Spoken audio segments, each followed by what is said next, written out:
تشریف رکھتے ہیں، ان میں سے ایک اہم نام سید عرفان حبیب بھی ہیں، جن کا تعلق سیاسی تاریخ کے ساتھ ساتھ سائنس کے تاریخ سے بھی ہے۔ چند برسوں تک تدریس کے فرائض انجام دینے کے بعد national Institute of science and technology and development study new Delhi سے منسلک ہو گئے۔ آپ نے تقریباً 30 برسوں سے زائد کا عرصہ برطانوی ہندوستان میں جدید سائنس و ٹیکنالوجی کی دانشورانہ اور ادارہ جاتی بنیادوں کی دریافت و تحقیق میں گزارا ہے۔ اس دوران آپ نے یہ تحقیق کرنا شروع کیا کہ مقامی ہندوستانی زبانوں کے ذریعے ہندوستان میں جدید سائنس کی ترویج کیسے ممکن ہوئی، اور یہ بھی کہ محض شعر و شاعری کی زبان تصور کی جانے والی اردو جدید سائنس کے میدان میں ترسیل کا آلۂ کار کیسے بنی۔ پھر آپ نے برطانوی عہد میں مقامی ہندوستانی علوم کی روایت اور جدید علوم کے درمیان ربط و تعلق بھی دریافت کرنے کی کوشش کی۔ آپ نے اپنی حالیہ تحقیق میں ہندوستان اور ہندوستان سے باہر نالج کی ہمہ جہتی اور ثقافتی سرگرمیوں کے تعلق سے اہم بنیادی سوالات قائم کیے ہیں۔ پروفیسر عرفان حبیب کے متعدد تحقیقی مقالے اور پرچے ملک اور بیرون ملک کے متعدد موثر رسالے میں شائع ہوتے رہے ہیں۔ ان کے علاوہ انہوں نے دھرو رینا کے ساتھ مل کر کئی کتابیں بھی ترتیب دی ہیں۔ ان کی ایک کتاب to make the deaf hear ideology and programme of Bhagat Singh and his comrade Hindi, Tamil, Malayalam, Punjabi اور بنگالی جیسی متعدد ہندوستانی زبانوں میں ترجمہ ہو کر شائع ہو چکی ہے۔ یونیسکو کے ایک اہم پروگرام ہسٹری سیریز میں سائنس کی تاریخ کے حوالے سے آپ نے جنوبی ایشیا اور جنوب مشرقی ایشیا کو کوآرڈینیٹ کیا ہے۔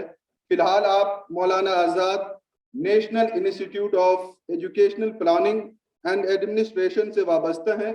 علاوہ ازیں متعدد ملکی و بیرونی یونیورسٹیز کے وزٹنگ پروفیسر بھی ہیں۔ ان میں سے کچھ اہم نام یہ ہیں: university of Cambridge, university of Kolkata and state university of new York.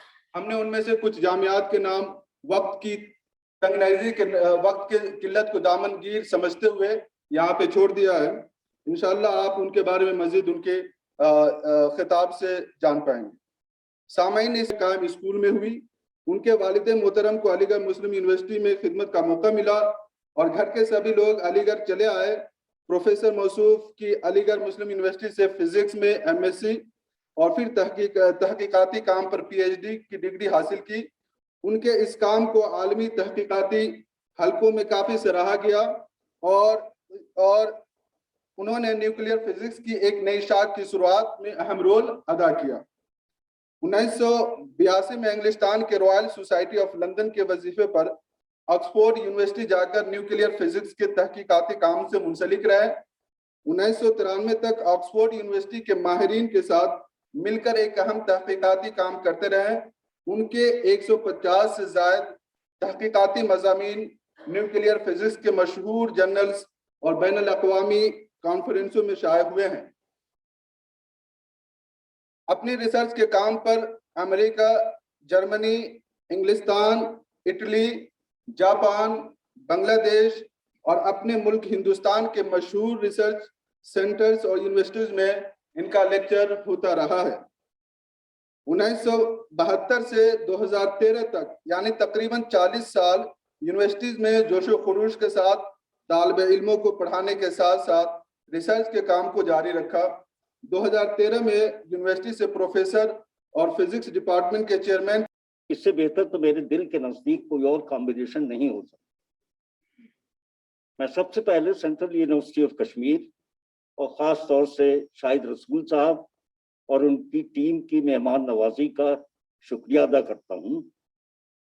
نکل پرساد صاحب اور عرفانہ بی بی اور وگیان پرساد کا مجھ کو مدعو کرنے کا شکریہ، اور کشمیر میں اس کانفرنس کو منعقد کرنے پر مبارکباد دیتا ہوں۔ میں یہ سمجھتا ہوں کہ اردو صرف ایک زبان نہیں بلکہ ایک تہذیب ہے اور جینے کا سلیقہ ہے۔ اردو اور ہندی اس ملک کی زبانوں میں سب سے کم سن جڑواں بہنیں ہیں، جن کو پروان چڑھانے کے لیے ہم سب کا پیار اور خیال چاہیے۔ اردو میں انسانی جذبات کے اظہار کے لیے ایک بیش بہا خزانہ ہے۔ چاہے دل کی بات ہو، ایک طرف تو یہ شعر تیری آنکھوں کے سوا دنیا میں رکھا کیا ہے، اور پھر ایک انقلابی جوش کے اظہار کی مثال ہم دیکھیں گے، لازم ہے کہ ہم بھی دیکھیں گے۔ لیکن سائنس کی سحر انگیز باتوں کو اردو میں بیان کرنے میں ابھی بھی بہت دقتیں ہیں۔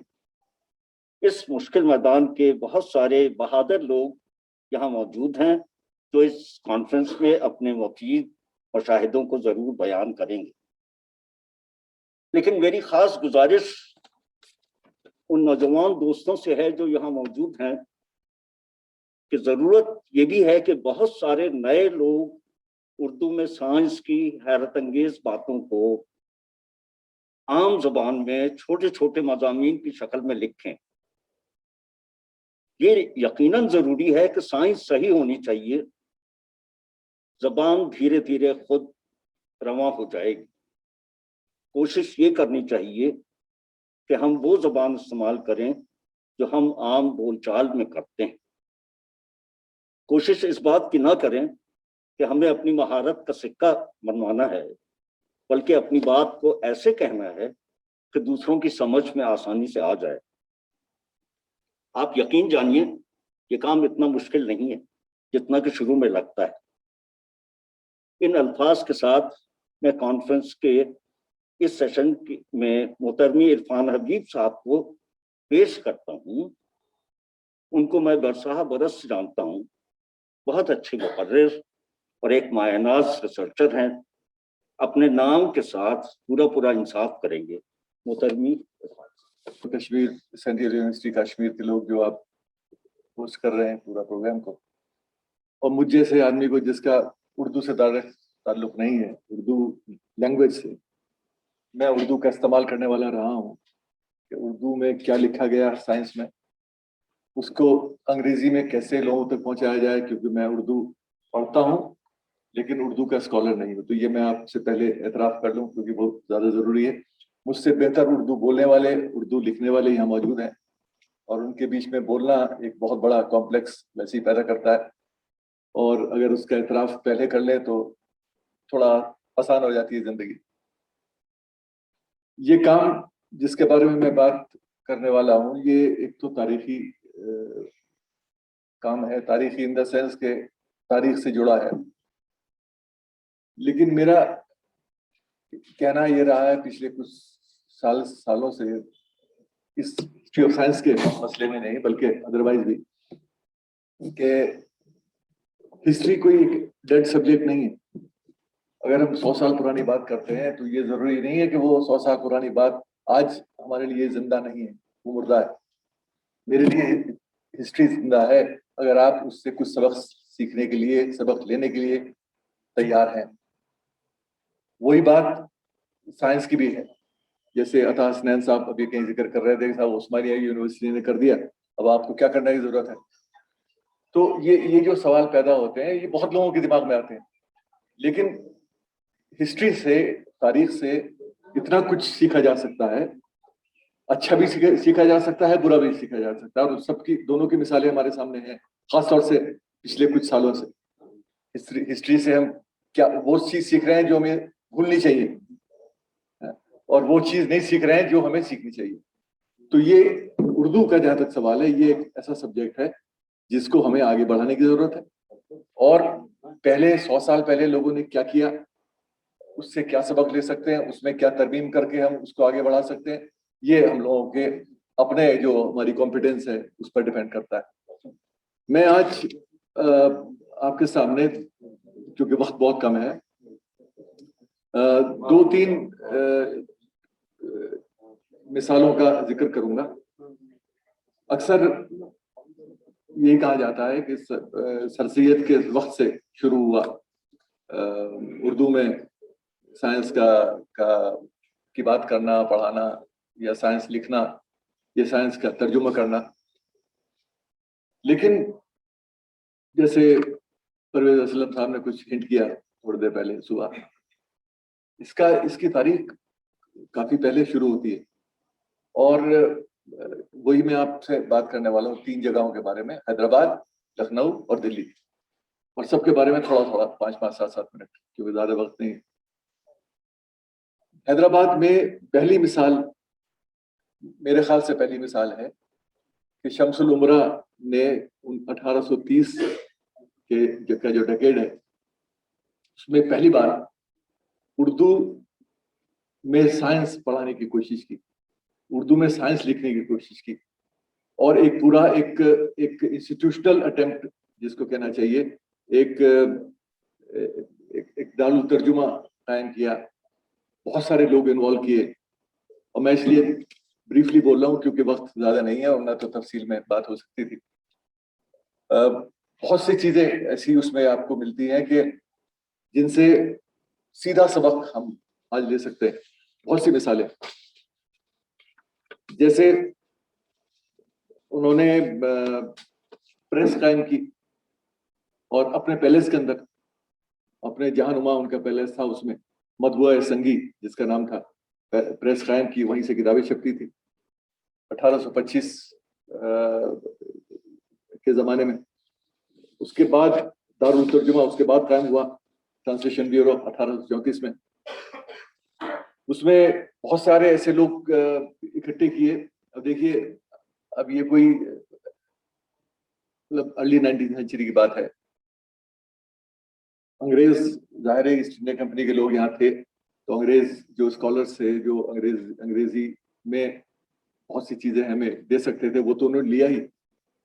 فرینچ اسکالرس کو بھی انوالو کیا، فرانسیسی لوگ جن کا تعلق ڈائریکٹلی ہمارے ہندوستان سے نہیں تھا، لیکن انہوں نے ڈھونڈے، خود وہ فرینچ جانتے تھے، فرینچ اور انگریزی دونوں، اور اس کی مثال بہت سارے ڈاکیومنٹس ہیں جو ہم نے دیکھے، جو اس میں سے ملتا ہے، وہ سب اکٹھے کر کے ان کو ترجمہ کیا۔